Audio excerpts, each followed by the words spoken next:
अभी एक graphical presentation है जहाँ पे अगर डेवलपर के थ्रू आप कोई काम करते हैं तो हाउ इट इज हैपनिंग।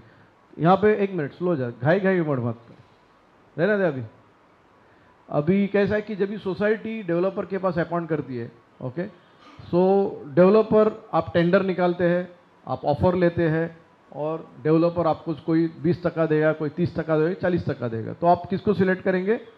जो आपको मैक्सिमम देगा। तो यहाँ पे क्राइटेरिया क्या होता है? One who is giving more is a good developer. Okay, तो ये हर टाइम बराबर नहीं होता है। ओके, सो वो आप उसको अपॉइंट करते हैं। और अभी समझो कल मैं डेवलपर हूँ, मैं हूँ तो नहीं, लेकिन कल मैंने आपको ऑफर दिया कि आपको मैं 35% एक्स्ट्रा दे रहा हूँ। आप बोलते हैं मोरे अच्छा आदमी है, चलो मोरे को, और मोरे भी बोलता है कि चलो मैं अगर बाजार में गया कि एक 600 करोड़ का प्रोजेक्ट मेरे को मिलने वाला है, मुझे एक 100 करोड़ रुपया लोन दे दो, तो कोई मुझे लोन देगा क्या? कोई नहीं देगा। लेकिन आपने मेरे साथ कोई डेवलपमेंट एग्रीमेंट एग्जीक्यूट किया, if you execute a document with me, और मैं वो डेवलपमेंट एग्रीमेंट लेके अगर बाजार में जाऊं कि बॉस मेरे को डेवलपमेंट एग्रीमेंट मिल चुका है और मेरे को 100 करोड़ चाहिए, तो मुझे 100 करोड़ मिलेगा कि नहीं? सो पैसा खींचने का ताकत किस में है? डेवलपर में है या सोसाइटी का डेवलपमेंट राइट्स में है? डेवलपमेंट राइट्स में। जो आपका प्रॉफिट है, जैसे ही आपने किसी के साथ शेयर किया तो वो उधर से पैसा आना चालू हो जाता है। That's the simple solution. कोई भी डेवलपर ये इंडस्ट्री में खुद का पैसा लगाता नहीं है। Okay, it's very clear. We have got some real estate industry, I am sorry if I am opening certain things, तो just beg me pardon. So I am, लेकिन ये फैक्ट्स मैं आपको बता रहा हूँ, ये है।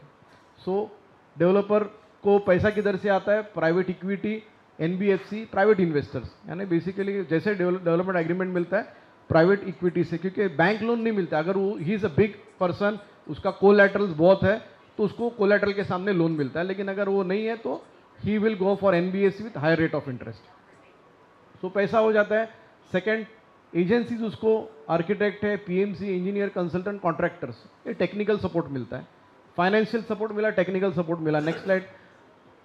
अप्रोच हो जाता है, आपको रेंट मिलता है, आप वेकेंट करते हैं, कंस्ट्रक्शन चालू हो जाता है, और लास्ट में इंपॉर्टेंट प्ले होता है। तो नेक्स्ट स्लाइड। इंपॉर्टेंट होता है कि सेल्स मार्केटिंग आ जाती है टीम और अपना सेल्स करना चालू करती है। तो यहाँ पे आप देखेंगे ये पूरा एक 3 पॉइंट ट्राइंगल है।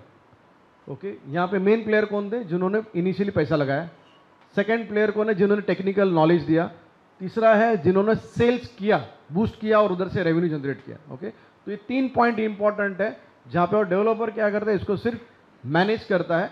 ओके, अगर ये प्रॉपर आदमी है, मैनेज प्रॉपर कर रहा है, is very nice person, branded है या जो भी है, अगर प्रॉपर करता है तो कोई इश्यूज नहीं है। लेकिन अगर उसका टेक्निकल स्किल कम पड़ गया, या उसका फाइनेंशियल इश्यूज आ गया, या वो इम्प्रॉपर है, ओके, हैंडलिंग में प्रॉपर नहीं है, तो ये पूरा गेम स्मैश हो जाता है। और जिन्होंने पैसा दिया इनिशियली, उनको पैसा रिटर्न नहीं आता है, लोगों को फीस नहीं मिलती है, जिन्होंने घर लिया है उनको घर नहीं मिलता है, उनका ईएमआई चालू हो जाता है, और जो सोसाइटी मेंबर जिन्होंने विश्वास से उनको अपना घर खाली करके दिया, उनको भाड़ा भी नहीं मिलता है। सो ये this things happens, but everywhere it doesn't happens, but majorly it happens around. Next slide.